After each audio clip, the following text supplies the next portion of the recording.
Like you keep people having a wetlands conversation or you end it and then have one. So that's what. That's what I would say I've been in meetings. Okay, that kind of answers the question. Fair. Okay, I really I'm like knowing seven. What are we comparing our?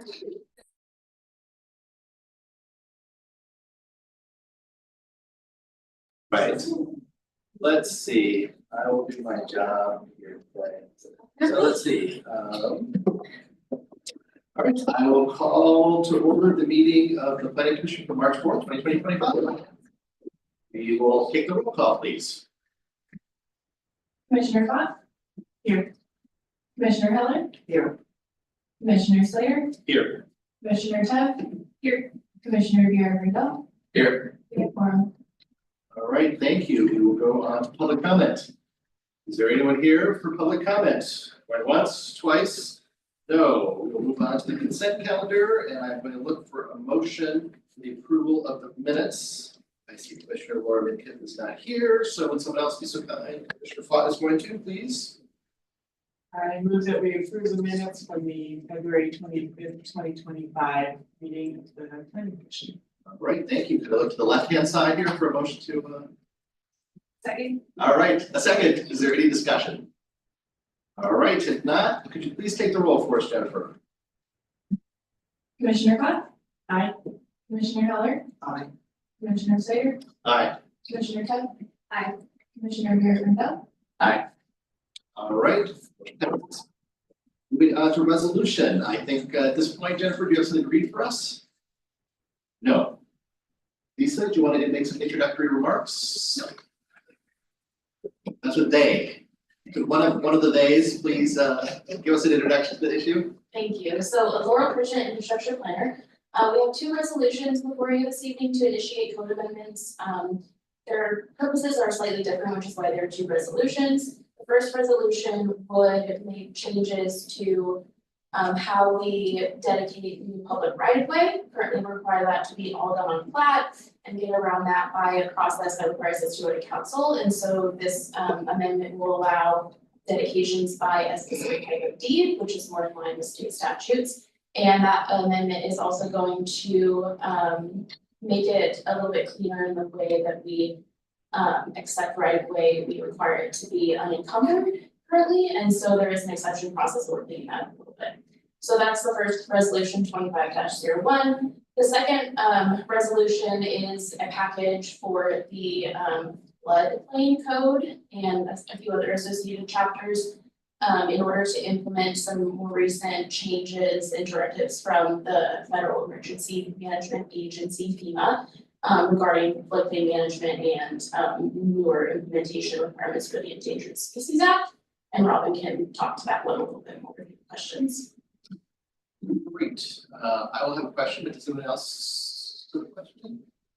So in terms of this, I assume that we're initiating the development of the code and that code would then come back to us and then we go on to the plan, then go on to the city council, is that correct? Thank you for the question. For a public hearing on April 15th for both of these. The codes have been drafted and are ready for that public hearing, and we'll go to you at that time for review. And then after that planning commission hearing where you make a recommendation, those code changes will go to council. All right, and how long will we have to view the ordinance, or the draft ordinance before we vote on it? The staff reports, I believe, are issued a week before the hearing.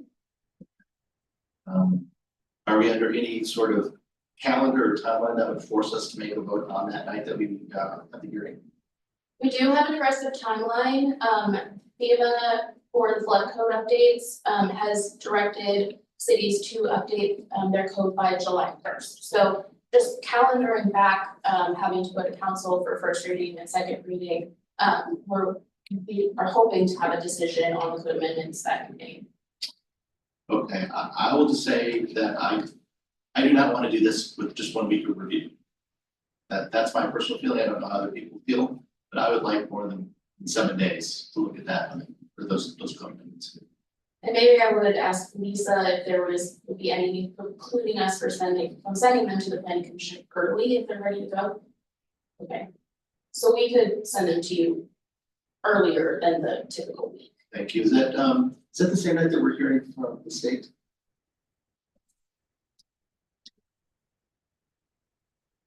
Yes, so, okay. All right, so that has a potential to be a long meeting, I will just say. Okay, and Robin, can you share with us a little bit more on what you know in the FEMA and the floodplain ESA? I'm very interested in the ESA. Sure, so these code amendments are a result of planning commission presentation that I did back in November and then again at council in November before we gave FEMA our pre-compliance measure option, which we are going the path of a permit by permit approach. So all developments in the special flood hazard area, we will do a permit by permit review and look at a habitat assessment, which would be required of specific developments that are done in the special flood hazard area. So related to ESA requirements, the main goal here is looking at no net loss for any development in the floodplain, no net loss to or an adverse impact to endangered species, listed species. This is a statewide initiative. I talked about 70% or so of Oregon is being tasked with making these amendments. Again, these are pre-compliance. We haven't, FEMA hasn't gone through the formal NEPA process to get a final determination, but we are being asked to do pre-compliance measures to start those protections now with an anticipated 2027 date for full implementation plans once the NEPA process is complete. And that is continuing. It'll go out for comment. FEMA will go out for comment in the spring of this year.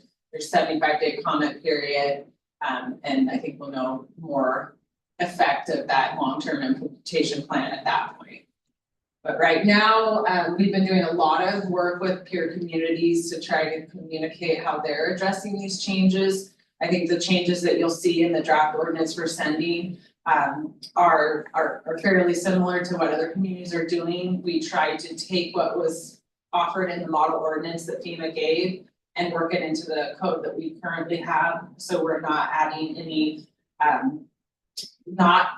unclear. We're trying to be clear and objective in our code changes and make the process straightforward and as simple as we can for the development community without adding a lot of burden to the process that we don't have staff or enough, I guess, background and information to be able to enforce. These are rushed changes. The state hasn't even vetted the changes that FEMA has offered. Normally, the state would be very involved, DLCD, in looking at our code amendments, but it's not part of their contract and they've really taken a step back. So we're doing our best. Laura's done a great job of trying to incorporate some of those changes that you'll see. And I think they're close to ready for publication to give you plenty of time to look at what we're offering for a change. And then we'll follow that with a Measure 56 notice to all affected property owners so that the public also has some options to give us comment and feedback and have questions before we take it to council or to a public hearing. Thank you. Since we're going to talk about this again, I'll only ask one more question and my colleagues may have questions as well, but I'm familiar with Measure 49, Measure 56, I'm blanking on. Measure 56 is a state requirement when you are, they call it rezoning, but essentially changing maybe permitted uses on properties that you have to send the property owner mailing in mail. So we'll send all property owners in the floodplain a letter essentially saying we're doing this and come to the planning commission with comments if you have them or not. So it starts our opportunity to notify property owners that they've been affected. Great, thank you. Any other questions here? We'll have another bite at the apple. Okay, then I guess I would look to Commissioner Fox for a motion to move the first one and then the second through.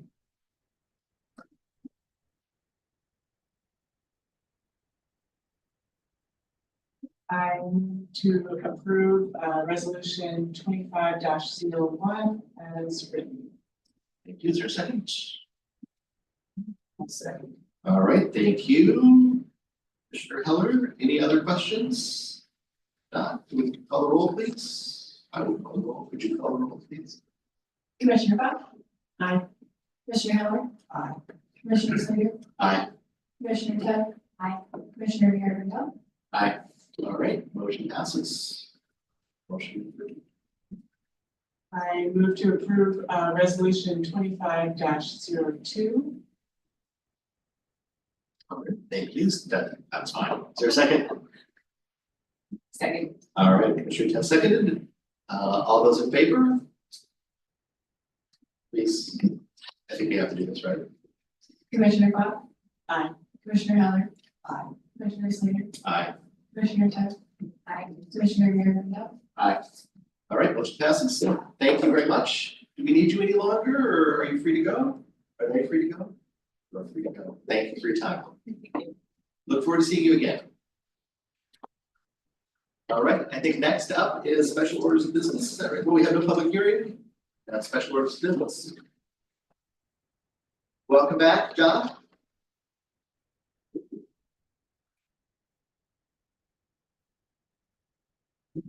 Definitely.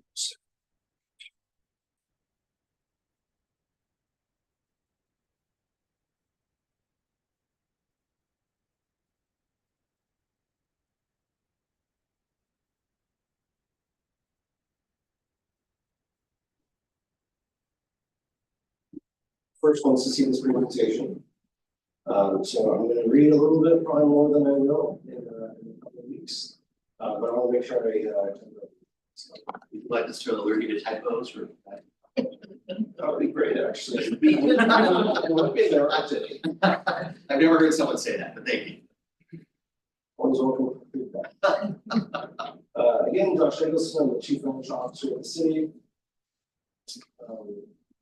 We're here to talk about a livability levy that will be on the May 20th election. Council to act as referred to the ballot.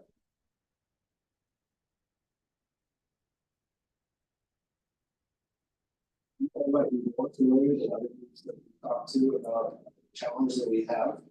On the left, you see the statewide limit on property taxes, measures 5 and 50 in the 1990s.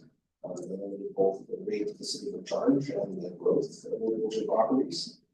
Then also rising costs. So in your personal lives, your professional lives, you some pretty extreme inflation. This hits the city especially hard. There's some things that you can't control. Some costs that are handed to us from the state and other public bodies.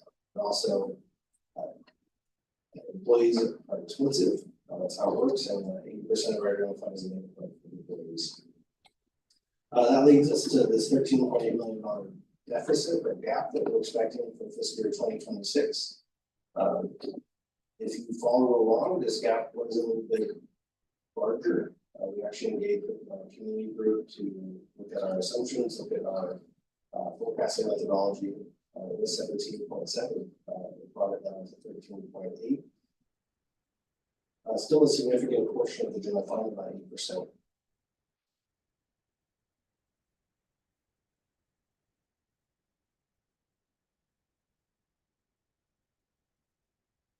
What has the city done to reduce costs? In fiscal year 2024, we reduced $4.7 million. In fiscal year 2025, we reduced an additional $3.4 million. I mentioned the forecast for BQ that we actually had running this last fall. And the City Efficiency Committee was a committee that the City Council formed. They met 5 times in pretty quick succession. Made up of professionals from the community here in Salem that operate with large organizations, large budgets. So we spent some time educating them on how the city's budget work, how the general fund works. They didn't get into operational details at a high level. We'll talk a little bit about their findings in a second. They didn't find inordinate waste. We're going to qualify this 5 meetings, an hour and a half each meeting, not a lot of time, but just on that overview, they would find waste in the general fund, certainly not enough to efficiency your way out of $13.8 million. Salem operates with fewer resources than peer cities, so comparable cities across Oregon. There are some opportunities for efficiencies. But as I mentioned, we're going to go external factors limit flexibility, so our revenue constraints and also our increased costs.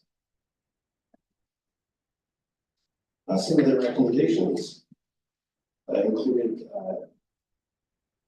an increase in intergovernmental collaboration, so working with other governmental bodies, leverage performance audits, reduce employee overtime, explore alternative service delivery, and then at the back you can see use AI.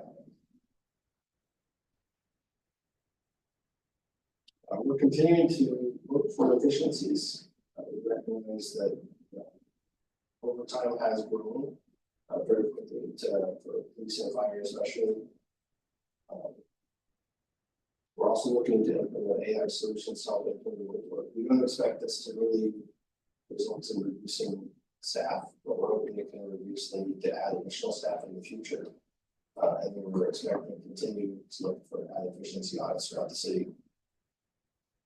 On the right, we've made some immediate changes just for the city operations, just to basically have some immediate savings. So when you drop in overtime for non-public safety, when new consultant engagements, software, technology, reduce supplies, and reviewing vacant positions before they're filled.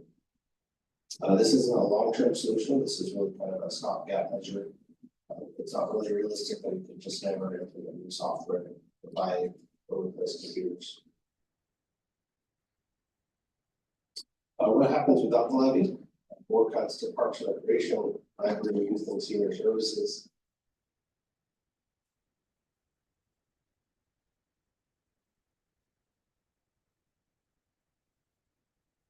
For the investment, what it actually costs for property owners in Salem, 98 cents per thousand of assessed property value. So this isn't market value, what we sell your house for. If you look at your property tax statement, they have two numbers for market value, which is supposed to be what you can sell your property for, and what your assessed value. So that's actually what your taxes are based on. And the average is about 224,000 assessed value. So then the impact to the average homeowner in Salem is approximately 220 per year. And that's expected to generate $14 million in fiscal year 26 next year. And for the total of the 5 years, the operating levy is kind of good for a 5 year total of $76 million.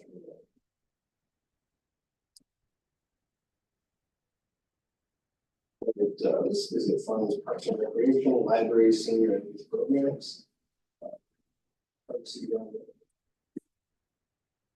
We have some accountability measures, so dedicated funds.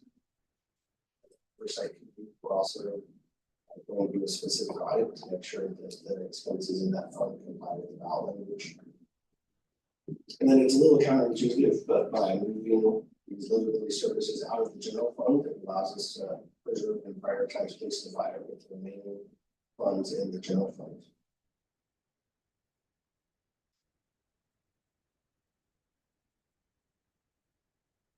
Why this matters now seems very quick. We need to propose and adopt a balanced budget. When we're going to propose the budget in April, it's not going to include levy revenue. So that will include significant reductions to services just to balance that proposal. So this is a temporary measure that allows us to reduce those significant severe impacts to services. The 5-year levy provides time for Salem to develop a sustainable funding solution, which might be continuing levy, it might be looking at other levy options. And this is the general fund 5-year forecast with the local option levy included. And this is just to really emphasize the reality that even with this local option levy, we still have a challenge. So even with this 14 to $16.6 million in revenue, we're still expecting a deficit. So there's still other things that are going to happen in the general fund to solve that budget gap. But it makes it much more manageable. This $14 million taken off the top makes it so that there's other small revenue options that can be implemented. We're just trying to get the word out, so if you want to support it, reach out to your counselors. If you want to learn more, there's a QR code or salem.gov/levy, or go to the intercitysalem.net/levy. I'm happy to take any questions you might have. Thank you, Josh. Any questions? Please, Commissioner Garrett. So I understand this is actually probably a little bit outside the scope of what the levy is for. You briefly touched on what our alternative long-term funding revenue might be. You know, the levy gives us 5 years to figure out more sustainable long-term funding. I'm curious if you have an idea of what that might be. Very curious. So you might remember a recent effort, we formed a revenue task force, that looked at quite a few revenue options. Kind of the outcome of that task force was that our options are pretty limited, there's not very many options out there. I will say that a local option levy is one of the main revenue sources that a lot of peer cities already use, and they have a long, decades-long history of renewing local option levy. So even before we talk about alternative revenue sources, just a local option levy is not precluded from being that main revenue source. Other options we're talking about, payment of taxes or capital districts here in Salem for state-owned property. Potential adjustments to the city operations fees, particularly on the commercial side. We're looking at EMS, on board, there could be funds there to offset some general fund expenses. So there's several options out there. But a lot of them, one thing that we get to do in the budget office is make sure that when you put something in the budget, it has a reasonable chance of actually happening, so we can't just put numbers in there. So all of those would still need additional work, still need additional implementation before we can include them in the budget. Thank you. Other questions? This is really too depressing a subject for me to ask any questions about, but I do have one or two. If I understood you correctly, it's the community services division, the parks, recreation, library. Are those could be a separate budget category now? Is it a separate fund? So really good question. So we're going to propose a budget. That'll include quite a few different reductions. So at that point, it's not going to be a separate fund. If the levy passes, we're saying in the ballot language that we'll create an additional fund to separate those services from the general fund. So it will be in this separate dedicated fund. So does that mean then that the general fund will not be contributing additional money to the levy funds for those departments? I mean, are those programs really going to be capped based on the levy? Yeah.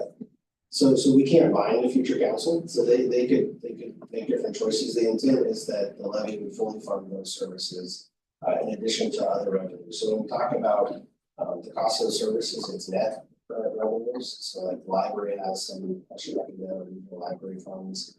The Parks Division has some significant funding from right of way management and our touristy parks for the transfer occupancy tax. And also Center for B Plus has a large portion of donations to offset the cost of their services. So the net cost we expect and the intent is that those services will be fully funded in the separate levy fund.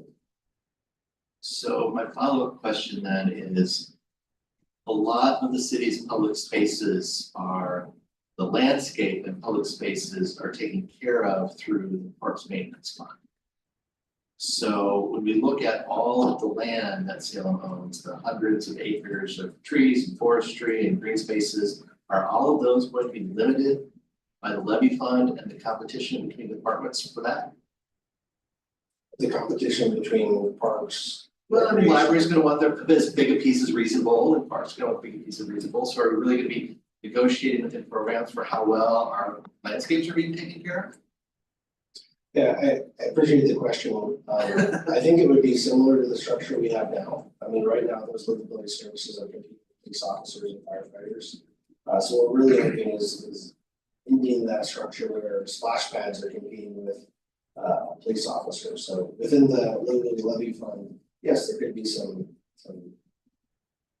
debate about if there's additional revenue where it might go to. Right now, we expect it to fully fund the current level of service for those functions. Guess I'm just concerned about parks maintenance being fully responsible for maintaining the public space to the extent that they do. I wish they had more resources than they do to meet kind of at least my expectation for public spaces in the city.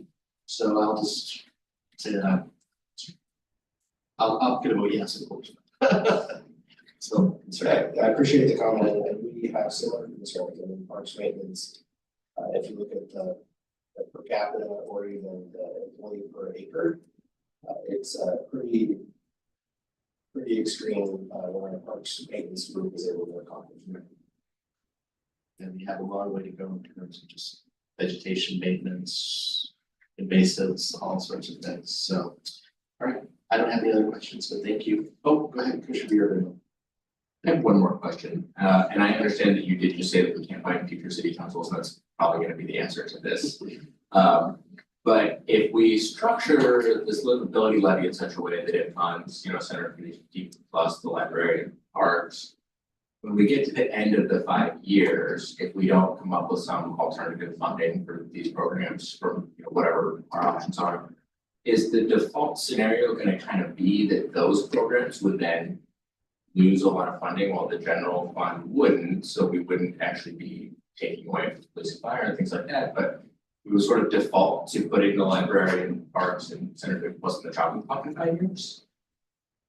I think the intent would be either to renew the levy to continue funding those services, but everything has to go through the budget process. So, like I said, you couldn't find a future council, so the ballot language does find the council, the staff, everybody for that limitation, so they can only be used for those services.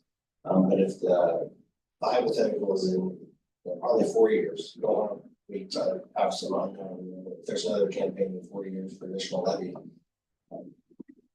it would be up to the council at that time to decide whether to fund. Thank you. Yes, my concern is if we frame it like this, then it just sets people up with the mindset of thinking, well, those are discretionary programs, what do we need, that's not public again. Right. Was there a reason that we decided not to create a new district? For example, Parks District or Parks and Library District, which I know some cities have. Yeah, so we've been talking about revenue options. I came to the city in 2015. My first experience was in 2018 with the first revenue task force. We've been talking about this for quite a while, and at this point, we're looking for a short-term solution which levy fulfills. A special district is more of a long-term effort, so it's not something you can just create in 1 year. That is probably not well, so it would take quite a bit of analysis and effort to get there. It also doesn't change some of our underlying property tax limitations. Compression still exists. We still have a $10 limit for general government services. So while it feels a little more sustainable, you don't have that 5-year limit, kind of underlying issues still right. And I guess the reason why I asked this question, and it's not particularly politic, but there's been a lot of self-criticism, at least of the city leadership, that we've got a trust issue. And maybe people are making decisions about how they spend their money based on trust. I don't personally agree with that statement. I'll be very clear about that. I have a lot of confidence in city management. But I just wonder if tying the future of these programs to the current context is not the best approach. You don't have to answer that. I guess that was a question, maybe not even fair to raise, but I said it's not. Anything else before I take my foot out of my mouth and close this? Do you want to introduce your colleague? I don't know if we want her. Get hide in the back today. Sorry about that. Anna Bodie, I'm the acting city manager. So nice to meet all of you. Thank you for coming tonight. Good luck. All right, I guess then we are moving on to the administrator's report. That's quick. Have anything, just as we talked about at our last meeting, We have our joint work session coming up on March 17th. We've canceled the March 18th meeting. And then, as Laurel mentioned, April 15th, we have 2 code amendment hearings and presentation from Department of Administrative Services. That's needed. Coming up. Any questions for our planning administrator? No? Any comments for the good of the order? No? Please. Well, I think we should all, wish Commissioner Frybeck a happy anniversary. That's so noted in the minutes. There we go. Anything else before I adjourn?